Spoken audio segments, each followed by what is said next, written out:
Assalamualaikum warahmatullahi wabarakatuh. Alhamdulillahilladzi an'amana bil iman wal islam. Asyhadu an la ilaha illallah wahdahu la syarika lah wa asyhadu anna Muhammadan abduhu wa rasuluhu la nabiyya ba'da wa la rasula ba'da. Bapak Ibu yang sangat saya muliakan, semoga kita semua dimuliakan oleh Allah. Amin ya rabbal alamin. Subhanakallahu la ilma lana illa ma 'allamtana innaka antal alimul hakim. Bapak Ibu yang dimuliakan oleh Allah, tak terasa kita sudah masuk di bulan Rajab. Tak berhenti sebahagian para imam senantiasa membaca doa Allahumma barik lana fi Rajab wa Sya'ban wa ballighna Ramadan. Sehingga Bapak Ibu yang dimuliakan oleh Allah, bulan Ramadan ini adalah bulan yang paling mulia dan bulan teristimewa dari sekian banyak bulan yang ada dalam satu tahun. Akan tetapi keistimewaan bulan Ramadan ini tergantung siapa yang menganggap. Kalau dia menganggap bulan Ramadan adalah bulan yang biasa-biasa saja, maka dia menyambut bulan Ramadan pun biasa-biasa saja. Kalau dia menganggap bulan Ramadan ini adalah bulan untuk makan-makan, maka akan terjadi ialah dia akan mempersiapkan uang yang banyak, duit yang banyak untuk persiapan bahan makanan.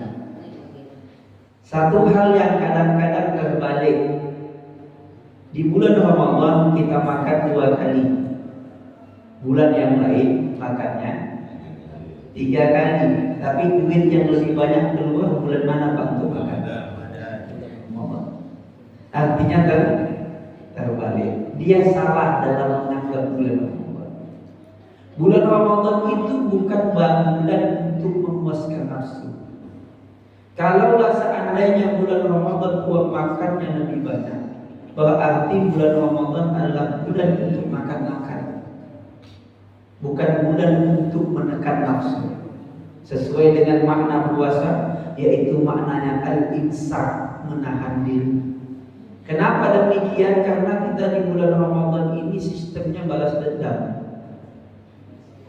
Oke lah, saya dari jam 5 pagi sampai jam 6 subuh saya tak makan, tapi tunggu nanti malam semua makanan akan saya makan. Maka makanan yang tak pernah dimakan di bulan yang lain dimakan di bulan Ramadan. Masakan yang tak pernah dimasak di bulan yang lain dimasak di bulan Ramadan. Makanan yang tak pernah dibeli di bulan yang lain dibeli di bulan Ramadan. Artinya salah dia dalam memahami bulan Ramadan itu, Pak.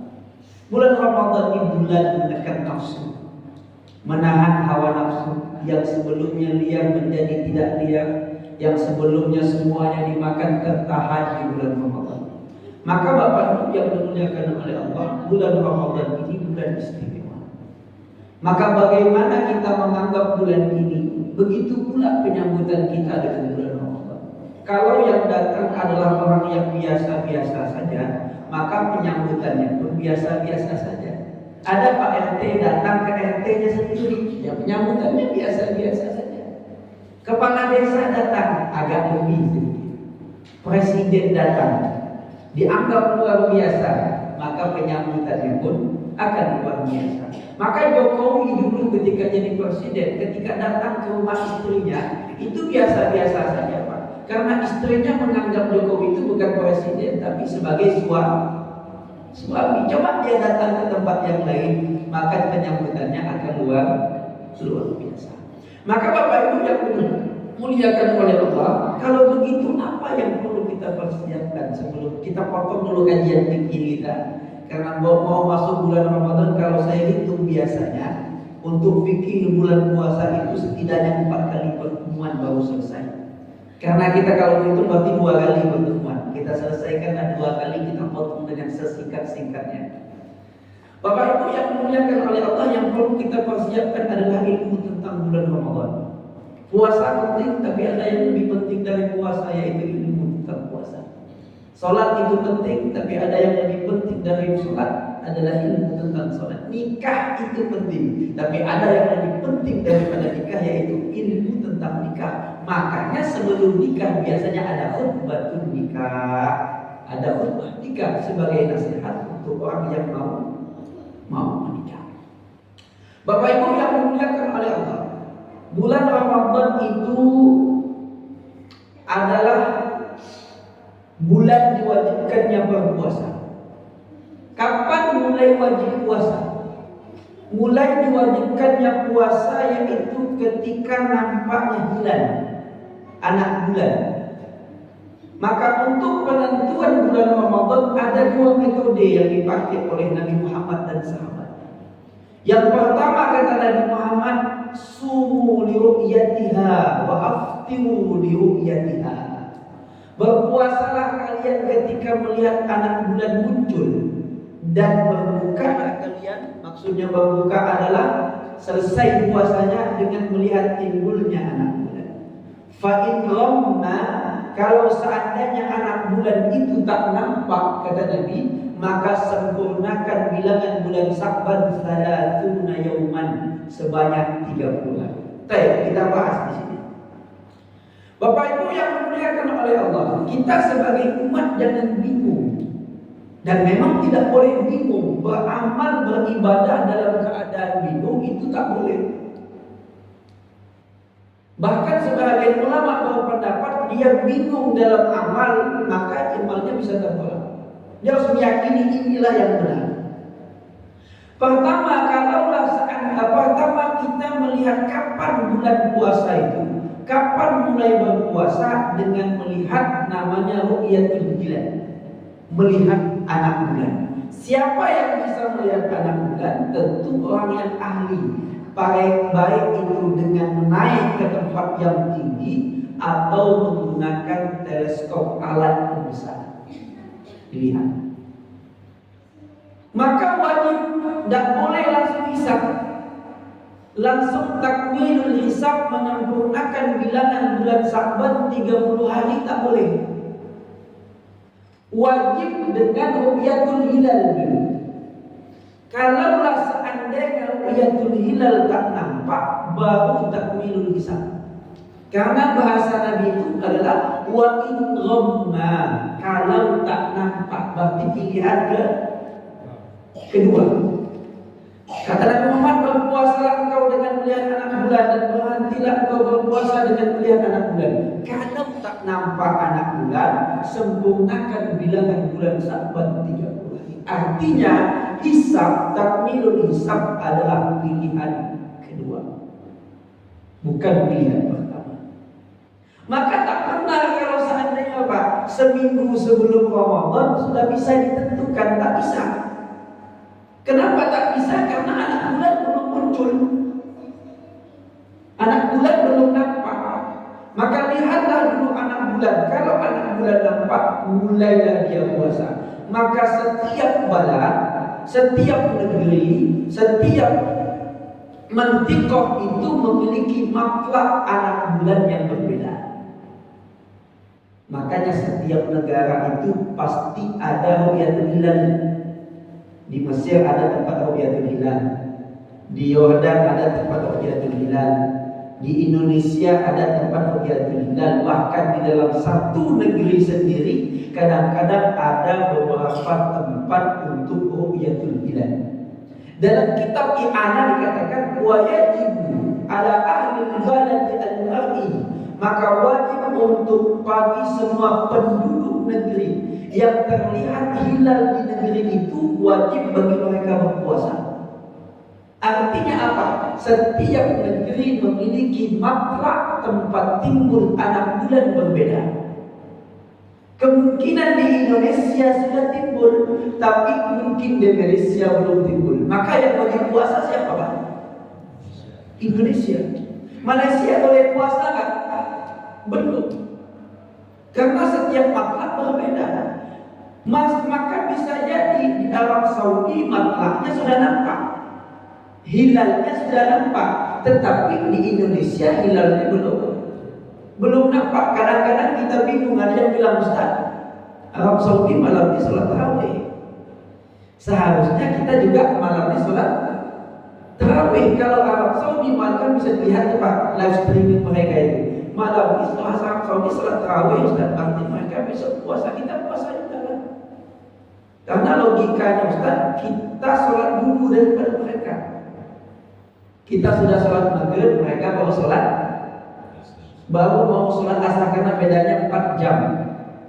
Kalau kita sudah sholat asar, berarti mereka baru sekitar jam 11-12an, belum sholat subuh lagi Ustaz. Kalau soal sholat Ustaz, mereka duluan. Berarti kalau begitu kita juga puasa lebih dulu seharusnya. Kan ada begitu bilang Pak. Bapak Ibu yang dimuliakan oleh Allah, untuk menentukan waktu sholat itu dengan melihat timur tenggelamnya matahari. Masuk sholat subuh kapan? Terbit matahari. Pas sholat tengah hari, sholat zuhur, kapan sholatnya? Tergelincir matahari sedikit, masuk waktu sholat zuhur. Sholat maghrib kapan? Terbenamnya matahari secara sempurna. Artinya penentuan waktu sholat dengan melihat matahari, bukan melihat anak bulan. Kalau puasa, kapan haji, kapan Idul Fitri, itu bukan melihat matahari, tapi melihat anak bulan. Kita kan belajar Pak IPA. Kalau belajar IPA, kalau di sini bumi, di sini matahari, bulan di mana? Bulan di sini. Kalau bulan di sini, terjadilah gerhana matahari atau gerhana bulan. Kalau matahari di sini terjadi gerhana matahari, maka posisinya begini: di sini bumi, di sini bulan, di sini matahari. Kalau seandainya posisi yang di sini lebih dulu dapat matahari, berarti posisi di sini belakangan dapat matahari. Kalau posisi sini dapat bulan duluan, berarti di sini belakangan dapat bulan duluan. Artinya apa? Kalau seandainya Arab Saudi duluan dapat bulan, artinya duluan puasa, berarti dia belakangan dapat matahari. Oke lah, soal puasa mereka duluan, kalau sholat kita yang duluan. Maka untuk melihat kapan satu Ramadan, kapan satu Syawal, yang pertama, metode pertama adalah ru'yatul hilal, dengan melihat anak bulan. Kalau seandainya tak nampak anak bulan itu, tak terlihat anak bulan itu, maka pilihan kedua, sempurnakan bilangan bulan Sya'ban. Yang disempurnakan bukan bilangan Ramadan.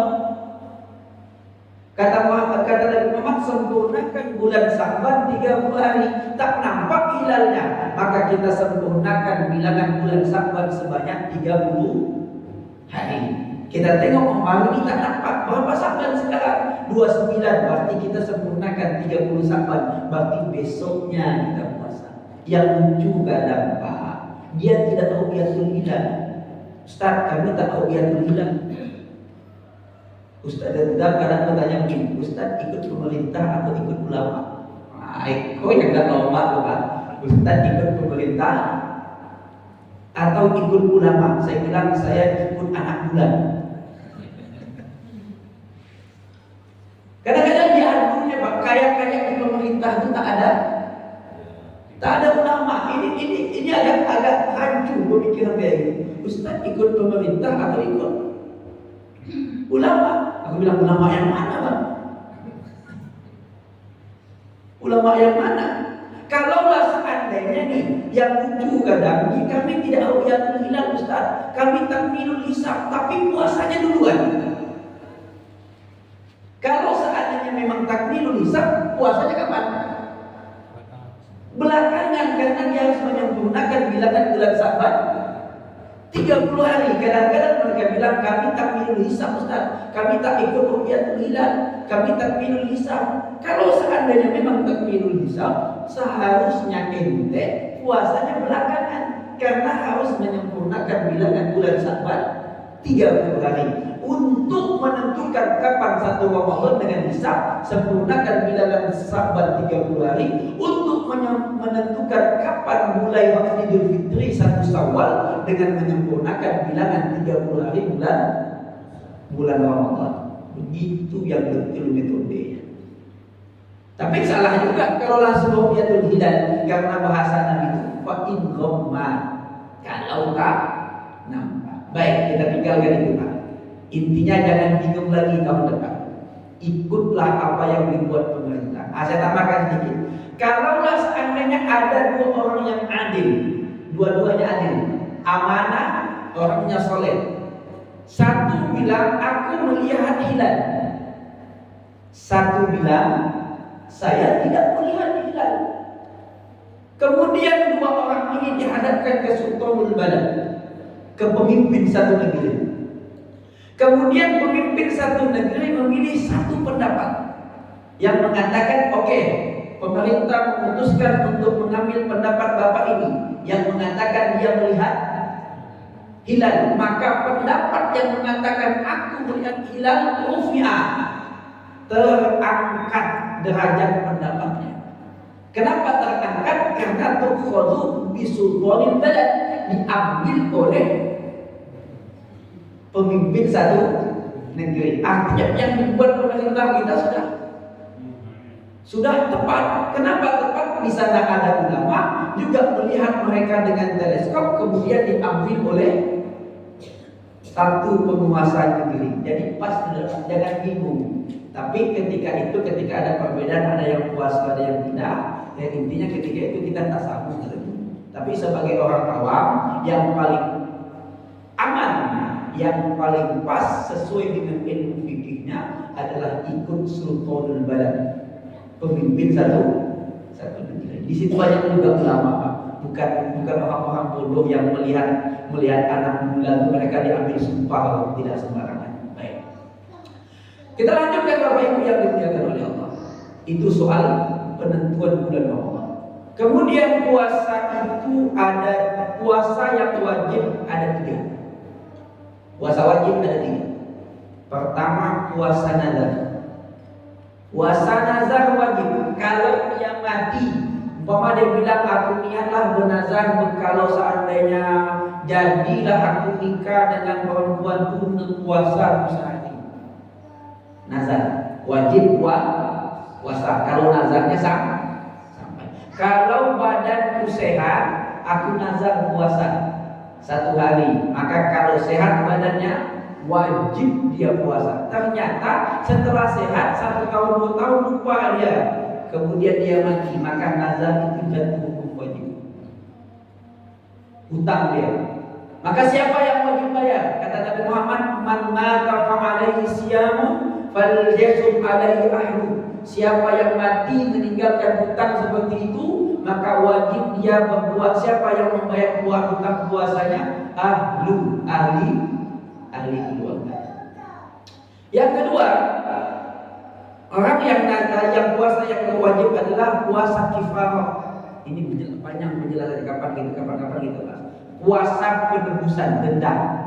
Banyak seperti dia zihar istrinya.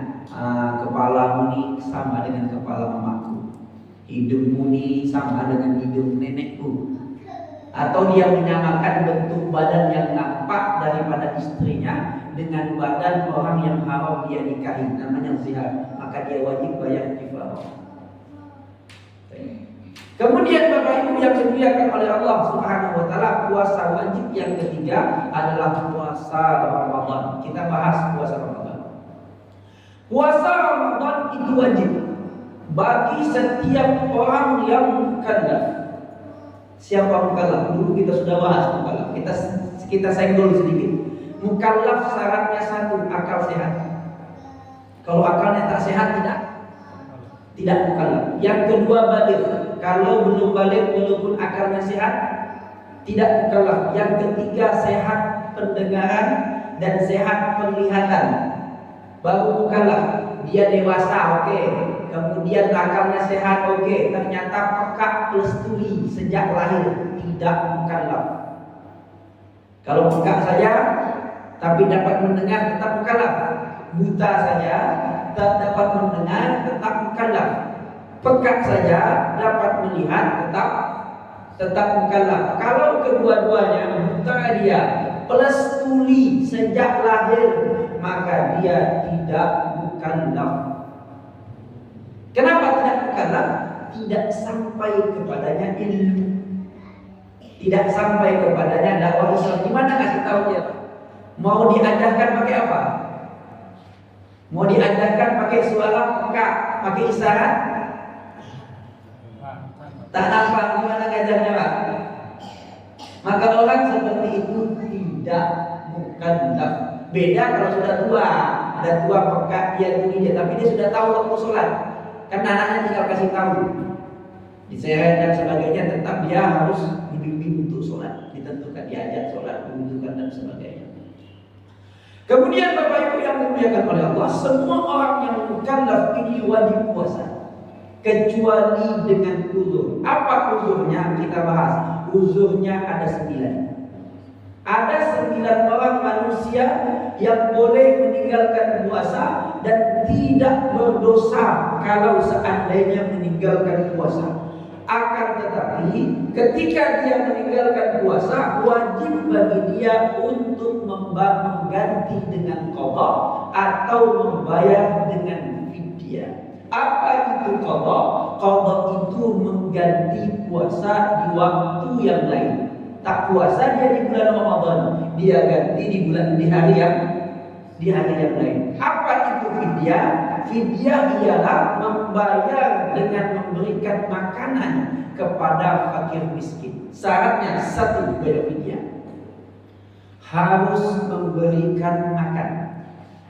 3 mazhab sepakat. Tidak sah memberikan qimah ketika bayar fidyah. Karena bahasa Al-Quran itu, siapa yang tak mampu untuk puasa, maka hendaklah dia it'amul masakin, hendaklah dia memberikan makan orang miskin. 3 mazhab, Imam Abu Hanifah, Imam Syafi'i, Imam Malik, Imam Ahmad bin Hanbal sepakat membayar fidyah wajib dengan it'amul masakin, kasih makan orang miskin. Makan apa? Orang miskin makan apa? Orang kaya pun makan nasi juga. Kita makan apa? Makan nasi. Maka zakatnya dengan beras, maka fidyahnya dengan beras. Tidak sah menurut pendapat jumhur 3 mazhab. Tidak sah kalau dia membayar fidyah dengan duit. Kenapa tidak sah? Anggaplah ibu bayar fidyah dengan duit. Setelah ibu bayar fidyah dengan duit, ibu kasih duit sama dia, dibelikannya paket, dibelikan dia sandal baru, tak sah. Yang mengatakan sah hanya Imam Abu Hanifah. Walaupun beliau mengatakan sah, beliau tidak menganjurkan, hanya mengatakan sah. Tapi mazhab kita Imam Syafi'i mengatakan tidak sah. Satu, wajib memberikan makan. Yang kedua, kepada orang miskin. Kalau sama umpama undang, saya mau bayar fidyah lah Ustaz, undang 30 orang kampung, kasih makan di sana, ada Pak RT, Pak RW, ketua masjid, Pak Imam. Tak sah. Kenapa tak sah? Bukan orang miskin. Bukan orang. Syarat yang ketiga, membayar fidyah itu dalam ini tambah dalam mazhab Imam Syafi'i, tidak boleh dengan makanan siap saji. Mazhab Syafi'i saja. Nah, nanti saya jelaskan. Kalau mazhab Imam Syafi'i wajib dengan makanan pokok yang belum diolah, dengan beras. Tidak wajib menyertakan dengan lauk. Menyertakan dengan bahan lauk hukumnya hanya sunnah saja, tidak wajib. Yang wajib itu ialah memberikan makanan pokok saja, bahan makanan pokok. Bahkan dalam mazhab Imam Syafi'i itu, kalaulah seandainya beras itu, ini beras nih, ditumbuk jadi tepung, tidak sah, harus dengan beras. Kemudian, kalaulah seandainya tidak dengan bahan pokok, maka dia boleh menurut 2 mazhab dan 3 mazhab. Menurut 3 mazhab selain Imam Syafi'i, boleh dengan memberikan makan siap saji. Berapa kali makan? 1 kali makan untuk 1 puasa. Bukan 3 kali makan. Untuk 1 hari yang tinggalkan puasa, maka dia memberikan makan 1 kali orang puasa. Karena yang dibuat Imam Malik, apa yang dibuat Imam Malik ketika beliau di usia senja tak mampu untuk puasa, maka beliau mengumpulkan 30 orang miskin di hari yang ke-30, diberikan makan sampai kenyang. Tapi kalau dia bentuk makanan yang sudah siap saji, sangat dianjurkan dengan lauk pauk. Kenapa Pak? Karena patokannya makan sampai kenyang. Kalau tak pakai lauk, baru nengok sudah kenyang. Belum makan dari Pak, baru nengok dah. Ini Pak, makan aku bayar dia, kasih nasi putih. Oh kenyang Pak. Kenyang. Terlalu cepat kenyang. Maka kalau dia bahan yang sudah siap saji, kita ambil pendapat 2 mazhab, bukan 3 mazhab, boleh dengan yang sudah siap saji, maka siapkan dengan lauk pauk, kasih makan sampai kenyang. Untuk ukuran yang bayar fidyah dengan beras, berapa ukuran yang harus dibayar? Untuk 1 hari puasa, dia membayar 1 mud. 1 mud itu berapa? 1 mud itu 6,5 sekian. Susah Ustaz. 6,5 berapa? Bulannya berapa? 7. 7 itu tak kurang, lebih pun tak banyak. Maka untuk 1 hari dia meninggalkan puasa, dia membayar beras 7 on. Bukan 7 on kali 3. 7 on. 1 hari puasa diganti oleh dia 1 mud. 1 mud itu berapa Pak? 7 on yang paling aman. Berarti kalau dia meninggalkan puasa sekitar 30 hari, maka dia tinggal dikali 7 on kali 30 bagi 10, dapatlah sekitar berapa itu. Kemudian untuk bayar fidyah tidak boleh ditakdim. Puasa yang sudah boleh dibayar fidyahnya adalah puasa yang sudah lewat. Tak puasa di hari pertama, bayar fidyahnya di hari kedua. Tak puasa dia di hari kedua, bayar fidyahnya di hari ketiga. Tak boleh puasa ke-15 dipanggilnya 30 orang miskin makan. Sah. Yang sah cuma berapa? 15 sisanya tidak sah karena puasanya belum lewat. Lewatkan dulu puasanya. Boleh dibayar sekaligus atau dicicil. Kalau di sekaligus berarti diajarkan. Kalau dicicil berarti setiap hari. Untuk bayar fidyah yang bahan bentuk dia adalah makanan bahan mentah, boleh diberikan kepada 1 orang miskin. Kita pilih 1 orang miskin, kita kasih 77 mud dikali 30, kita kasih sama dia, itu boleh sah. 21 kilo. 21 kilo tadi dia kasih ke 1 orang miskin, boleh. Baik. Kemudian Bapak Ibu yang dimuliakan oleh Allah, kita lanjut siapa saja yang boleh meninggalkan puasa. Pertama, anak kecil. Anak kecil boleh meninggalkan puasa dan belum wajib puasa. Kapan mereka mulai wajib puasa? Mereka wajib puasa kapan? Ketika sudah masuk usia balik. Kita sudah bahas kemarin usia balik. Kalau belum balik, belum wajib puasa. Walaupun anak itu belum balik, tapi wajib bagi orang yang mengasuh dia. Bapaknya, mamahnya, tantenya, neneknya yang mengasuh dia, ataupun di panti asuhan yang mengasuh dia, untuk mengajarkan dia puasa di umur tamyiz. Umur tamyiz ini 7 tahun. Wajib bagi yang mengasuh dia, orang yang mengasuh dia mengajarkan puasa di umur tamyiz 7 tahun ke atas. Itu wajib. Sebelumnya belum wajib, masih sunnah. Umur 6 tahun dia sudah kuat puasa, boleh diajarkan puasa. Tapi kalau 7 tahun sudah wajib diajarkan puasa. Bagaimana cara mengajarkannya? Bangunkan dia sahur. Setelah bangun sahur, ikut sahur dia, Pak. Kemudian dia tahan.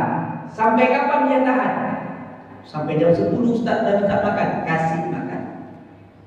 Jangan tunggu setengah hari, Pak. Anak kecil yang baru pertama puasa, kalau ditunggu setengah hari, setengah mati dia, Pak.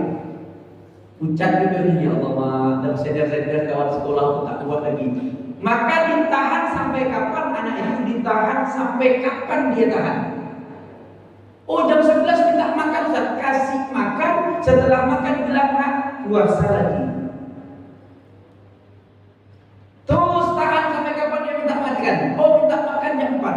Kasih makan ala kadarnya. Kemudian bilang, nak, tahan lagi. Puasa lagi, nak, ya. Setelah itu nanti maghrib dia ikut buka. Tujuannya apa? Supaya dia tahu puasa itu dari terbit fajar sampai azan maghrib. Kadang-kadang kita tidak tahan anak itu sampai setengah mati jam 12. Setelah jam 12 siap lewat, setelah itu dia bebas makan berselayar. Itu tak bagus juga. Ulama mengajarkan begitu cara mendidik puasa anak kecil. Kemudian anak kecil yang tidak puasa, belum sampai usia balik, tidak wajib qada, tidak wajib fidyah. Kita ringkas, Pak, karena waktu kita 2 pertemuan. Masih ada satu kali lagi, Pak. Ada satu apa? Satu kali lagi kan? Yang kedua, yang tidak wajib puasa setelah anak kecil. Yang kedua saya urutkan. Yang kedua adalah orang gila. Orang gila tak wajib puasa. Maka nanti tengok kalau dah besar tak puasa, badan sehat, tanya, Pak, Bapak lepas, Pak. Lepas dari rumah sakit jiwa mungkin, Pak.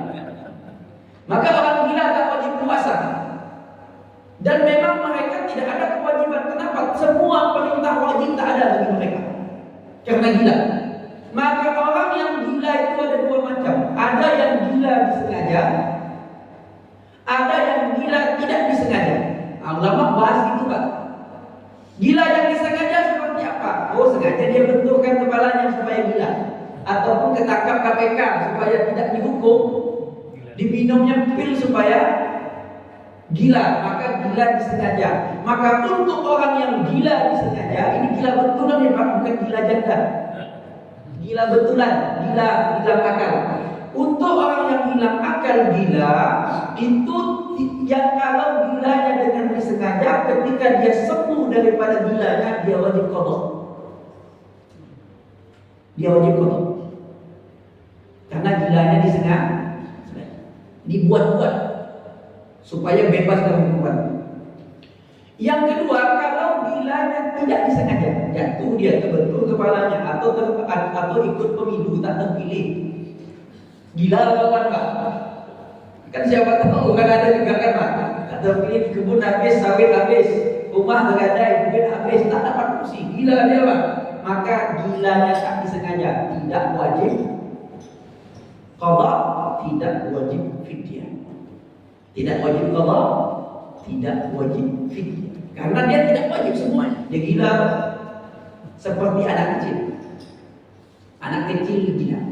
Anak kecil orang gila tak wajib puasa. Dua-duanya tidak wajib qada dan tidak wajib fidyah, kecuali gila yang ketiga, sakit.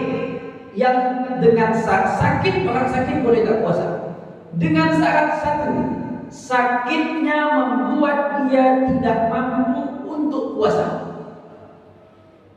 Kenapa tak puasa, Pak? Bisul, Ustaz. Oh, tak masuk. Kenapa tak puasa, Pak? Keselio matang, Ustaz. Oh, tak masuk keselio, Pak. Yang masuk itu penyakit yang membuat dia tidak mampu untuk puasa. Demam, asam lambung, Ustaz, kolesterol tinggi, Ustaz. Oh, puasa, Pak. Karena kolesterol tinggi itu malah yang lebih untuk menurunkan kolesterol itu dengan cara puasa. Sakit yang mana yang boleh tidak puasa? Sakit yang membuat dia tidak mampu untuk puasa. Atau yang kedua, dia mampu untuk puasa. Sakit yang kedua, dia mampu untuk puasa, tetapi kata dokter ahli, Pak, kalau Bapak puasa penyakit Bapak bertambah. Asam lambung. Aku kuat puasa, Ustaz. Aku buat puasa udah tidak boleh Pak, Bapak tak boleh puasa. Bapak ni kena penyakit TBC. Setiap 6 jam, setiap 4 jam harus minum obat. Bapak tak boleh puasa Pak. Harus dia taati, tak boleh puasa. Bahkan sebagian ulama mengatakan haram dia puasa. Kenapa? Kalau dia puasa mendatangkan mudarat untuk diri dia. Haram dia puasa, tak boleh puasa. Tak boleh dia puasa karena mendatangkan mudarat dia puasa. Dia buat puasa, buat saya puasa. Baru dia bilang, insya Allah Allah maha paham, Allah maha tahu. Kita ini kan puasa untuk ibadah. Kalau kita puasa tak mungkin Allah kasih kita penyakit. Allah maha tahu, betul. Allah maha tahu, Allah maha paham. Tapi kau yang tak paham. Nah itu jawabannya Pak. Kan ada bahasa seperti itu. Sudah puasa sajalah Pak. Tidak pada berpenyakit puasa. Insya Allah Nabi Muhammad bilang, sumu tasibu, puasa kau akan sehat. Insya Allah Allah paham lah. Betul Allah paham. Tapi kamu yang tak paham. Itu jawabannya Pak. Maka kalau badan sakit dengan puasa dia penyakitnya bertambah parah karena memang dia harus cukup asupan gizi yang dia makan, kemudian harus dia minum obat setiap 4 jam, maka boleh dia untuk tidak puasa.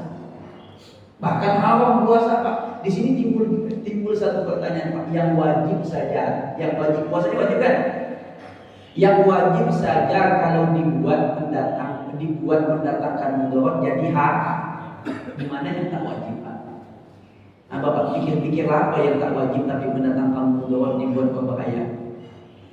Nah pikirlah sendiri Pak. Biasanya rata-rata banyak bapak-bapak buat. Maka Bapak Ibu yang dimuliakan oleh Allah, sakit ada 2. Pertama sakit menahun. Yang kedua sakit ada harapan sembuh. Kalau sakit menahun, sakitnya lama, sakit parah, memang tak ada harapan sembuh, maka dia boleh tidak puasa dan tidak perlu qada. Dia tidak wajib qada. Yang wajib dia buat hanya bayar fidyah. Berapa bayar fidyahnya? 1 bulan. 7 on. Berarti untuk 30 hari 21 kilo. Tapi tetap bayarnya boleh di ujung atau dicicil. Setiap 3 hari bayar, 3 hari bayar, seminggu bayar, atau pas dikumpulkan 30 hari bayar. Untuk penyakit yang ada harapan sembuh. Sakit apa? Sakit demam. Demam itu berapa lama? 7 hari, 3 hari, 5 hari. Maka dia tidak boleh fidyah. Sepakat dalam mazhab Imam Syafi'i tidak boleh fidyah. Tidak boleh fidyah. Ada kadang malas dia ganti puasa Pak. Kata Ustaz, mendinglah bayar kupon. Awak piti banyak, puas banyak, cuma bayar kupon aja lah. Kalau udah bisa Pak. Kalau dia masih sanggup untuk puasa, ada kesempatan untuk bayar puasa, dia wajib qada, tidak boleh fidyah. Ini ada kadang-kadang malas diganti puasa Pak, bayar fidyah, tak boleh.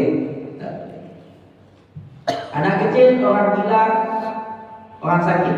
Yang keempat, orang tua. Orang tua yang sudah tua itu boleh tidak puasa. Patokannya apa Ustaz? Umur berapa? Kan begitu. Patokannya bukan umur. Patokannya bukan usia. Patokannya adalah fisik.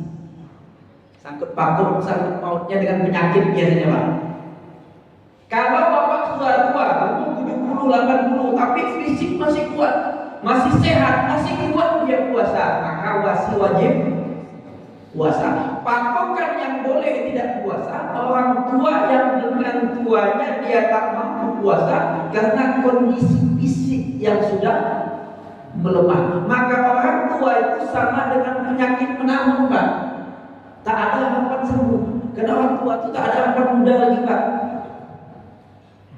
Maka orang tua itu tak ada harapan muda lagi. Maka dia sama dengan sakit menahun yang tidak ada harapan sembuh. Maka tidak ada qada untuk dia.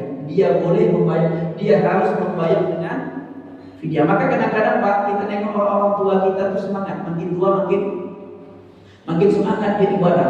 Tetap dia puasa. Nanti jam 12 tergeletak saja dia Pak. Jam sholat tak sanggup, sholat asar tak sanggup. Udah dia puasa Pak. Kemarin saya ditanya Ustaz, bagaimana kalau kita puasa setengah hari saja? Jangan puasa setengah hari. Memang ibu tidak wajib puasa, Ustaz, saya tidak sanggup lagi puasa. Lalu saya puasa sudah berapa tahun ini, saya puasanya setengah hari sudah tuh saya, kau udah jangan puasa. Karena bapak tak sanggup, ibu tak sanggup puasa, jangan puasa. Kalau bapak sudah tua, kemudian tak sanggup puasa, tetap paksakan diri untuk puasa, itu mempercepat, Pak. Mempercepat keberangkatan. Nah, jangan puasa, jangan dipaksakan jadi puasa. Kita tahu ukurannya apa? Jadi kita biasanya kalau saya puasa tak sanggup, ya udah, jangan puasa. Tinggal bayar fidyah. Ini sampai jam berapa? Masih sampai 5 lah Pak, kita akan larang kapan-kapan. Isra jam berapa? 10 menit cukuplah. Yang kelima orang yang boleh meninggalkan puasa, yang kelima haid.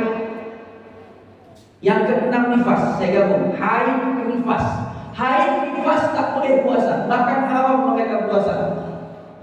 Tetapi walaupun orang yang haid dan nifas boleh tidak puasa ataupun wajib untuk tidak puasa, mereka tetap wajib untuk menjaga kemuliaan bulan Ramadan. Jangan mentang-mentang tak puasa. Bu makan, iya Ustaz, aku tak puasa, aku halangan. Tapi makan depan teras. Itu namanya kurang ajar. Walaupun dia tak puasa, dia tetap wajib untuk memuliakan bulan Ramadan. Artinya apa? Dia tetap tidak boleh kumpul suami istri. Jangan mentang-mentang tak puasa, aku tak puasa, goda-godanya suaminya, Pak, tak boleh. Nifas, haid. Kita lanjut nifas, haid, biar penjelasan sudah jelas. Kemudian yang ketujuh, yang boleh tidak puasa dan harus meninggalkan puasa, boleh meninggalkan puasa, hamil 8 menyusui. Hamil 8 yang ke-8 menyusui. Wanita yang hamil boleh tidak puasa dengan syarat satu. Hamilnya itu membuat dia tak mampu untuk puasa. Lemas dia. Yang kedua, dia merasa kuat puasa, ampuh puasa puasa. Tapi kata dokter kandungan dia, ibu tak boleh puasa, ada ibu kurang gizi dalam perut. Anak ibu ada kendala gizi dalam perut, ibu harus makan banyak. Sebaiknya ibu tidak puasa, maka pilih sebaiknya. Itu menurut siapa? Harus menurut dokter ahli yang muslim. Kenapa dokter ahli yang muslim harus muslim, Pak? Karena yang tahu wajib puasa atau tidak ada orang Islam. Kalau dokternya non muslim, misalnya dia tak tahu. Ulama mensyaratkan dokternya muslim dan amanah, kemudian dia ahli di bidangnya. Ada suaminya Ustaz, ku tengok-tengok adik ini tak usah puasa deh, kasihan bayi. Oh tak bisa, tak masuk, kata-kata Ustaz tak masuk di situ. Yang masuk di situ siapa? Perkataan dokter ahli. Kata dokter ahli, anak ibu ada masalah dalam kandungan, sebaiknya ibu jangan puasa. Maka dia boleh tak puasa, walaupun sanggup dia puasa. Jadi ada dua. Hamil dia tak sanggup puasa rumah, mual-mual, boleh tak puasa. Yang kedua, dia sanggup puasa, tapi dia mengkhawatirkan bayi dalam kandungan, boleh tak puasa. Maka untuk wanita yang hamil tadi, kalau dia meninggalkan puasa karena tak sanggup karena hamil, dia bayar qadha saja. Tidak fidyah. Tidak boleh fidyah. Kenapa tak puasa? Lemas tak gara-gara hamil. Maka dia bayar qadha saja, tidak boleh fidyah. Atau yang kedua, dia tak mampu puasa, lemah juga, plus juga dia mengkhawatirkan bayinya. Ada dua sana, lemah juga, mengkhawatirkan bayinya juga. Maka dia bayar qadha saja. Tidak boleh fidyah. Yang ketiga, kalau seandainya dia kuat dia puasa. Tetapi kata dokter ahli, ibu tak boleh puasa. Berarti dia meninggalkan puasa karena mengkhawatirkan bayinya saja. Maka dia bayar dua dalam mazhab kita Imam Syafi'i.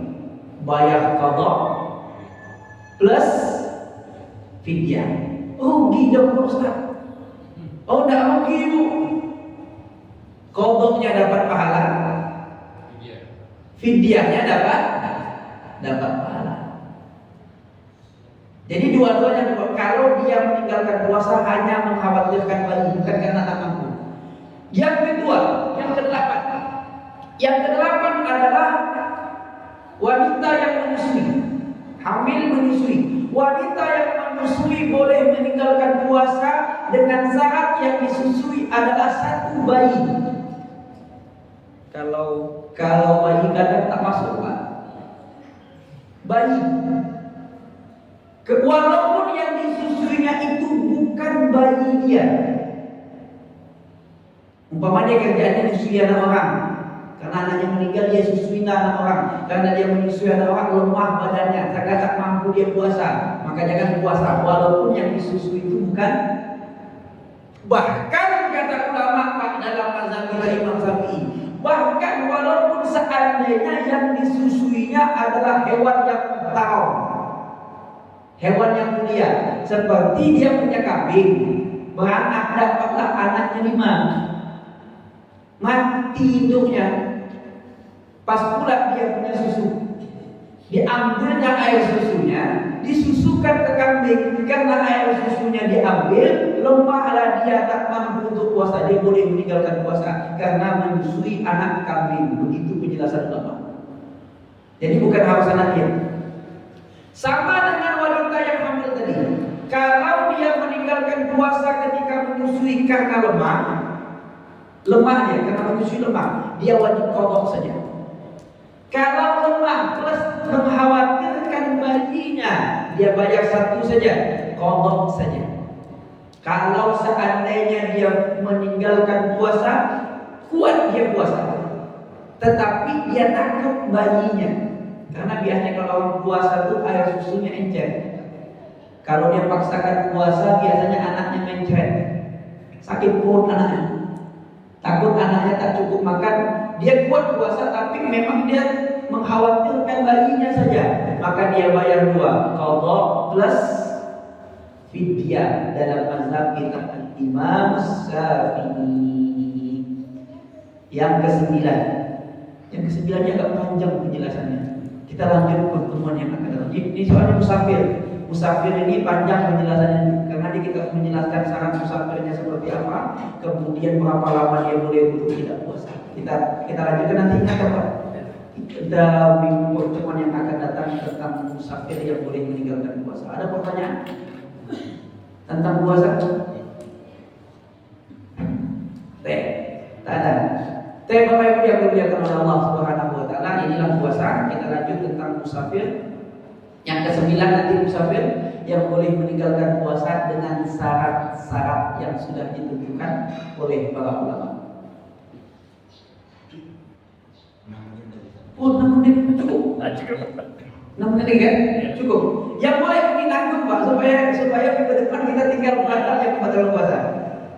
Yang boleh meninggalkan puasa yang ke-9 musafir dengan syarat. Musafir itu apa Pak? Orang yang sedang melakukan perjalanan. Kalau belum berjalan sudah musafir apa belum? Masih di rumah? Belum. Musafir boleh meninggalkan puasa dan tidak puasa dengan syarat dia sudah keluar dari batas kampung dia. Di kampung kita nih, kampungnya apa? Kampungnya Pak? Tarai. Dia sudah keluar dari tarai bangunan ini, batas tarai bangunan sebelum diwajibkannya puasa. Kapan wajib puasa? Azan subuh. Sebelum azan subuh dia sudah keluar dari kampungnya, baru boleh dia tidak puasa. Dia tak puasa, makan pagi. Loh, tak puasa Pak? Enggak, nanti awak mau ke Padang. Jam berapa? Jam 10. Oh, tak boleh. Karena dia belum musafir. Tetap wajib puasa. Tetap dia wajib imsak. Maka dia ikut sahur.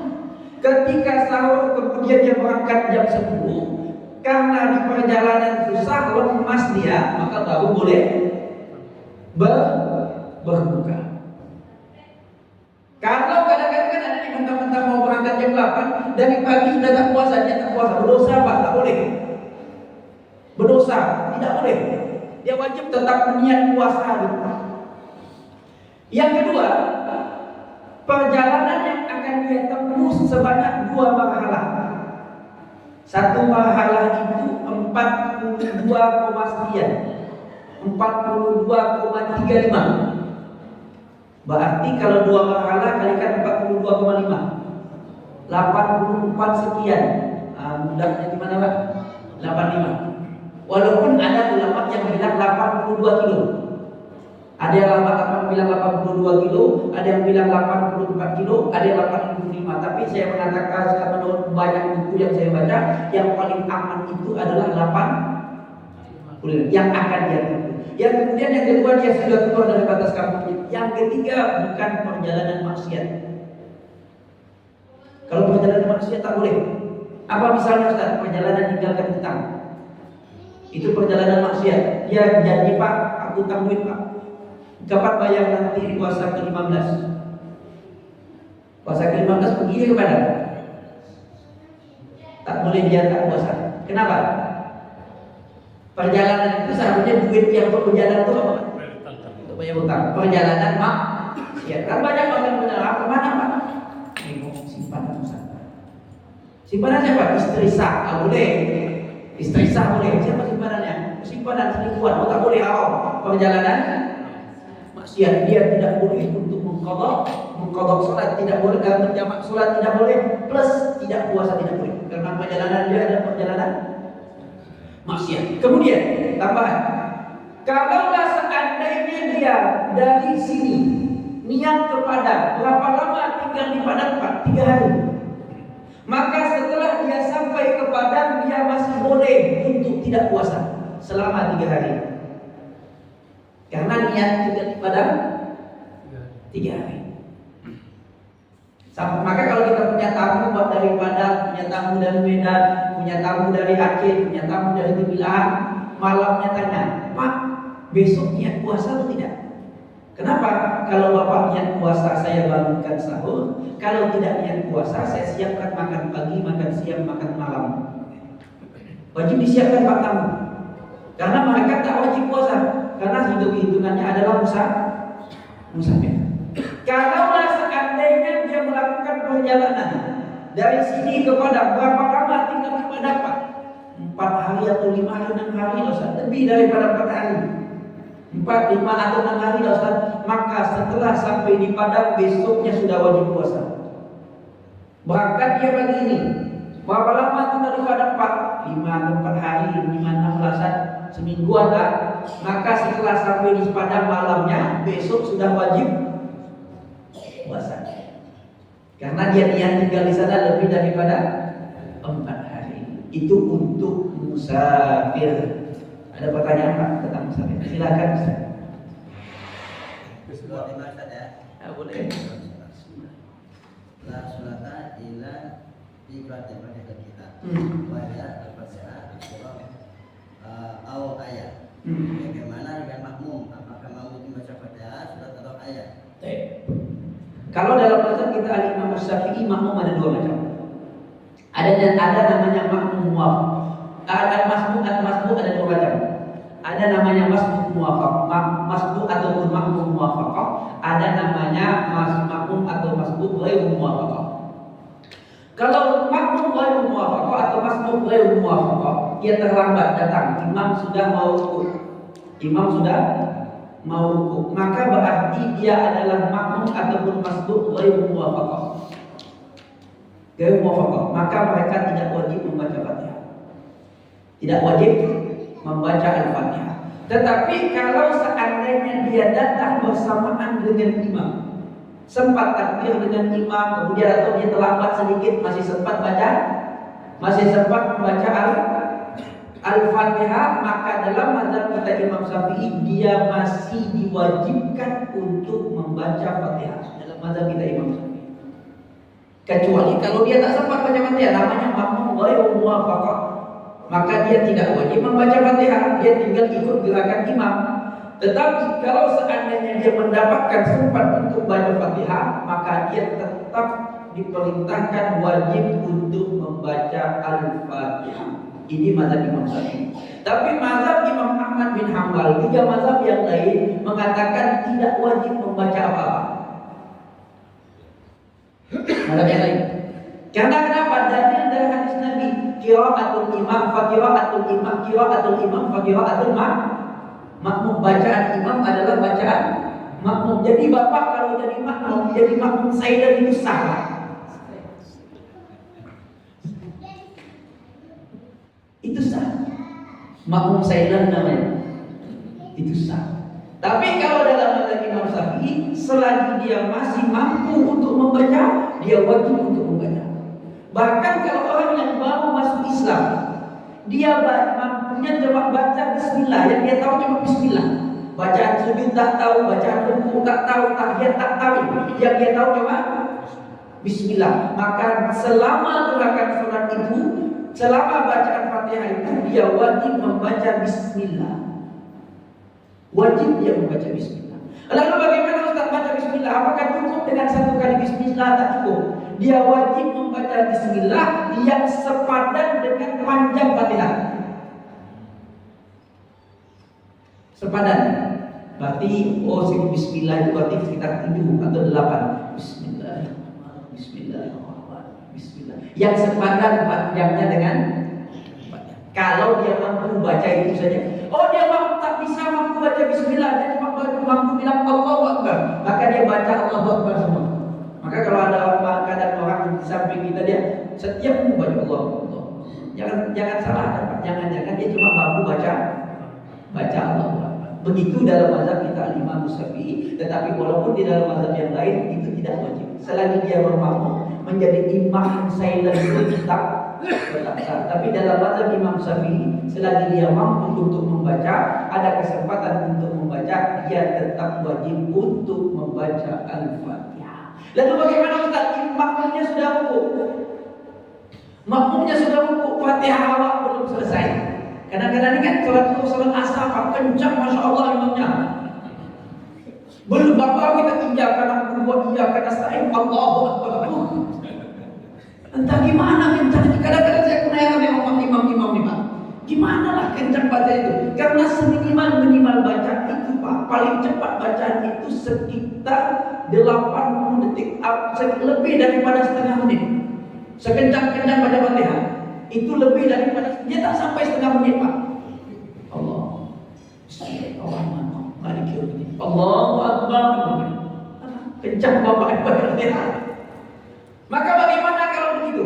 Imamnya sudah rukuk, kita baru separuh baca Fatihah. Dalam mazhab kita Imam Syafi'i, selesaikan Fatihahnya. Kencangkan bacaan dengan syarat jangan sampai ketinggalan 3 rukun yang pendek ataupun 2 rukun yang panjang. Maksudnya rukuk dia, kemudian dia bangun daripada rukuknya, kita rukuk masih sah. Bangun dia dari rukuknya, kita rukuk sah. Kemudian jangan sampai dia sujud, baru kita ikut rukuk. Tak boleh. Kencangkan dikit, alhamdulillah, tetap terkencang itu. Itu maka jadi imam pelan-pelan sedikit. Kadang-kadang masya Allah.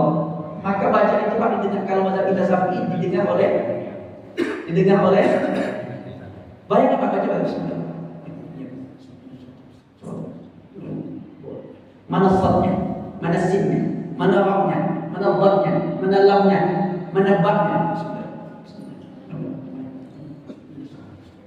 Ini namanya imam ulah tedung. Tahu ulah tedung kan? Tahu ulah tedung?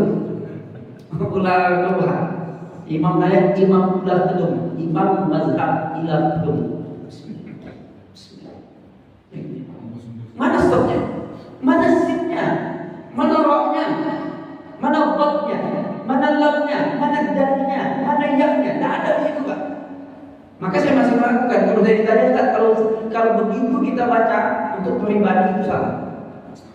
Bismillahirrahmanirrahim. Jelas alhamdulillahirabbil alamin. Bacaan itu di mana Pak? Bacaan itu di sini atau di sini? Bacaan apa makna qiraah? Qiraah itu ihradul lafzi ma'at talaffuzis shaut. Jadi membaca itu apa namanya itu? Ihradul lafzi ma'al talaffuz shaum. Talaffuz shaum ihradul lafzi. Mengeluarkan suara yang melafazkan huruf dengan mengeluarkan suara. Mana suaranya? Maka baca Imam itu pelan. Alhamdulillah. Maliki. Iya. Maka kalau imam terlalu cepat, tetap kalau dalam mazhab kita Imam Syafi'i sempurnakan bacaan. Demikian. Ada pertanyaan lagi? Lady first. Terkait musafir, itu kan ada kondisi sebagai sopir misalnya ya. Sering kita lihat nggak puasa. Padahal itu kan tiap hari kerjanya itu. Jadi kodanya gimana? Termasuk tukang. Kalau tukang, sopir tiap hari dia menyopir, atau tukang setiap hari menukang, yang dengan pertukangan itu tak mampu dia untuk puasa.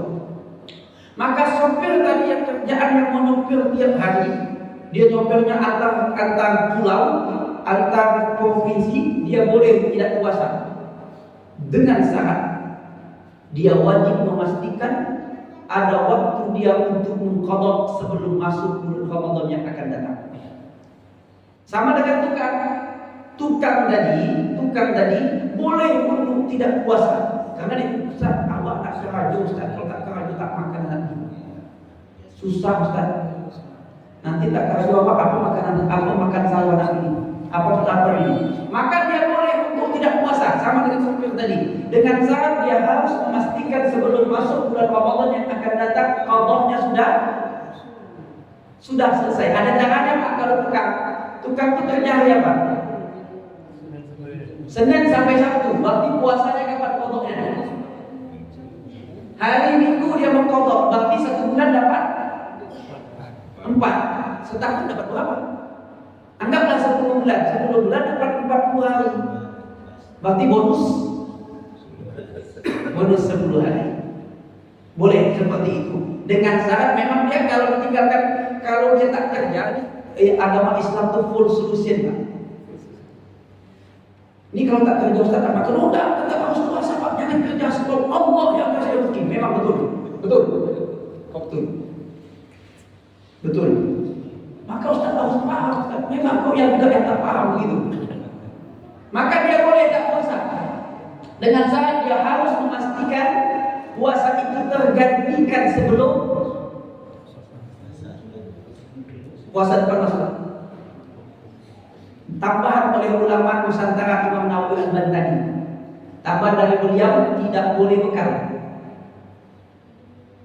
Kenapa tak boleh bekal?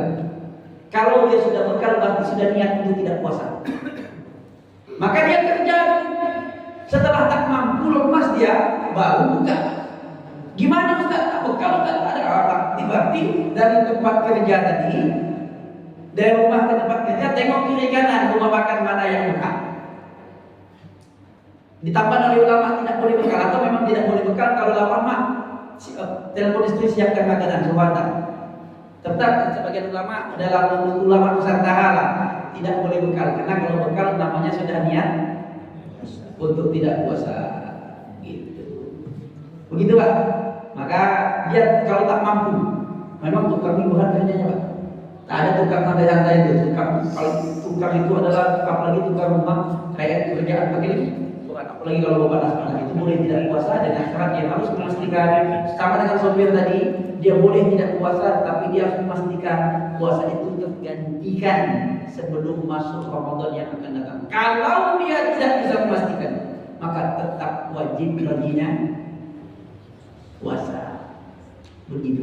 Tapi sobat pasti ada hari libur itu, mesti ada hari libur. Maka hari liburnya dipakai untuk mengganti puasa. Demikian saya.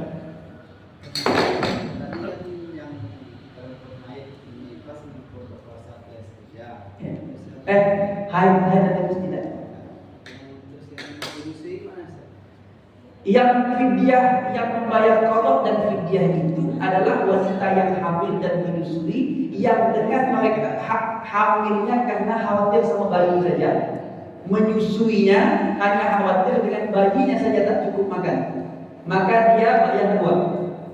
Qadha plus fidyah. Untuk wanita haid dan nifas hanya wajib qadha, tidak boleh bayar fidyah. Demikian. Cukup. Demikian yang dapat saya sampaikan. Kepada Allah saya minta ampun. Insyaallah taala kita lanjut bulan depan tentang kayaknya lebih pas karena pertemuan 2 kali saja. Tentang hal-hal yang membatalkan puasa. Karena kalau hukum-hukum puasa kayaknya sudah tahu lah semua. Sunnah-sunnah puasa sudah tahu semua, walaupun sebenarnya perlu juga dijelaskan. Tapi yang lebih penting itu adalah hal-hal yang membatalkan puasa. Karena kalau dia tak tahu hal yang membatalkan puasa, dibuatnya nanti ternyata batal. Kita lanjut bulan depan insyaallah taala, mudah-mudahan tak hujan lebat. Kalau hujan lebat memang berat Pak. Alhamdulillah tadi pagi tak hujan lebat, saya sudah niat tak datang lagi ini.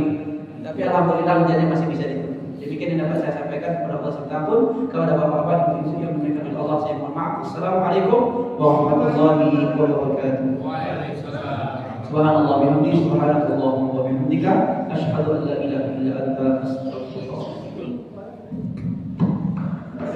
Inna Allah wa malaikatahu yusalluna